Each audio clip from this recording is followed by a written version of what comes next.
அனைவருக்கும் வணக்கம். திருக்குறள் கதைகள் பாகம் 2. அதிகாரம் காலமறிதல்.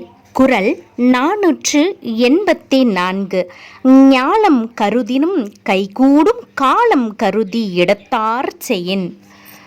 முன்னொரு காலத்தில் மலைச்சாமின்ற ஒரு ஏழை விவசாயி இளந்தக்குட்டைங்கிற கிராமத்தில் வாழ்ந்துக்கிட்டு வந்தார். அவருக்குன்னு சொந்தமான நிலம் எதுவும் கிடையாது. ஆனால் விவசாயம்தான் நமக்கு சோறு போடும் அப்படிங்கிறத ஆணித்தனமாக நம்பினார். அதே ஊரில் வாழ்ந்துக்கிட்டு வந்த செல்வந்தர் மாத என்றவர்கிட்ட நிலத்தை குத்தகைக்கு கேட்டார்.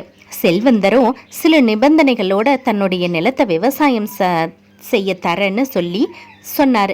அந்த நிபந்தனைகளுக்கு ஒத்துக்கிட்ட விவசாயி செல்வந்தரோட நிலத்தில் விவசாயம் செய்ய தொடங்கினார். அந்த செல்வந்தர் விவசாயியுடைய உழைப்பை சுரண்டுறதுலேயே குறிக்கோளாக இருந்தார். இருந்தாலும் மலைச்சாமி நேர்மையானவராகவும் புத்திசாலித்தனமாக இருந்ததுனாலையும் செல்வந்தர்கிட்ட இருந்து ஏமாறவே இல்லை.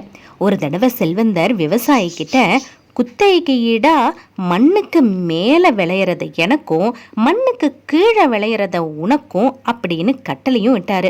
புத்தி கூர்மையோடு இருந்த விவசாயி நிலக்கடலையை பயிரிட்டார். விவசாயிக்கே லாபமும் வந்துச்சு. ஏமாற்றமடைஞ்ச செல்வந்தர் அடுத்த முறை விவசாயியை ஏமாத்துறதுக்கு திட்டம் போட்டார். நிபந்தனையை மாத்தினாரு.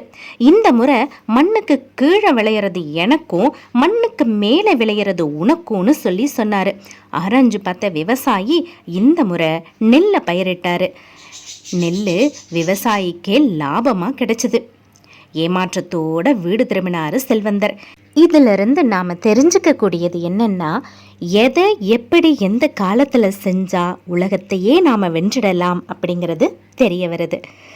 நன்றி, வணக்கம்.